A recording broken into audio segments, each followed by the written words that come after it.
Picture the scene. You've just started a Red Bull career mode on F1 Manager and you need a new young driver to replace the old rookie that is Max Verstappen. Who would you go for? Well, in this video I will be going over every single driver who hasn't ever raced in F1 and decide who the best pick would be. Watch all the way through so you know who the best driver is, and let's get into it. I have all their stats, so we'll compare those and then we're going to compare the time they set in Bahrain qualifying. Obviously we're in the worst car, but it'll be interesting to see how much quicker a certain driver is than another one. If you're looking forward, make sure to subscribe for more experiments, and let's actually get into it. Okay, so I didn't mention it, but obviously every driver has to be over 18 and has at least 2 seasons in F2 or F3, and obviously not every single driver has that. So we have 29 and they're on screen now. Okay, so now into the individual stats.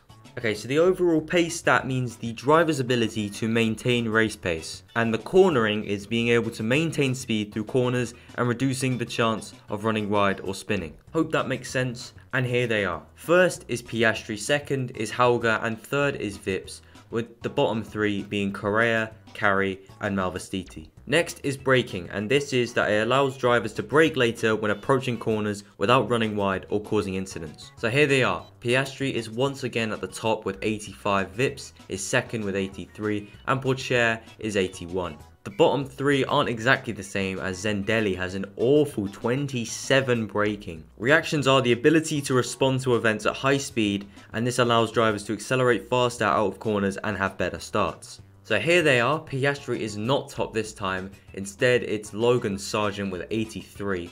Daruvala is finally in the top 3 and Doohan is also in the top 3 with 82.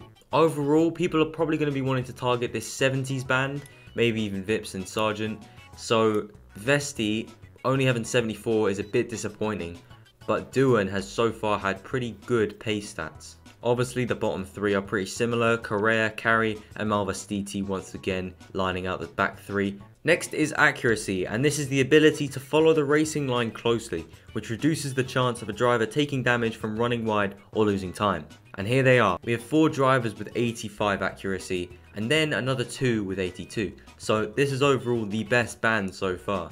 Drivers like Lawson have their highest stat here, as well as Caldwell with a surprising 85 considering he's only 64 rated. And once again it's Correa, Carey and Malvestiti lining up the back 3. Next is control, and this is the ability to prevent incidents and reduces the chance of locking up, crashing, spinning or running wide. Daruvala is finally at the top of one of these with 83, Hauger is second with 81 and Piastri has 80. Once again, Carey and Malvestiti are the 2 worst, with David Schumacher in 3rd worst. Next is smoothness, and this is simply the ability to reduce tyre wear. And Vesti finally tops one of these stats after being the 4th highest rated. He's finally topped one of these sections. Second is Pourchaire with 83, which is a very good sign because he's very young and that is a good spot to be in. Next is Pourchaire with 83, and then next is Drugovich, and then the next after that is 72. So there's 3 standout smoothness drivers here. And obviously once again Carey and Malvestiti are the 2 worst. Next we're into the racecraft section. And first up is adaptability, and Vasseur tops the list with 83, miles above second with Enzo Fittipaldi only having 74 and Hauger having 71. Once again Carey and Malvestiti are the 2 worst. Next is overtaking, and this is the ability to overtake others, which allows the driver to attempt and successfully complete overtakes and lowers the chances of causing an incident when doing that. Vesti is top again with Hauger second, tied with 75. Once again Carey and Malvestiti are the 2 worst. And finally we have defending, and this is the ability to defend the position while racing, and this reduces the chance of being overtaken. Daruvala tops this stat with Williams tied with 76, and then it's Vesti and then Vasseur.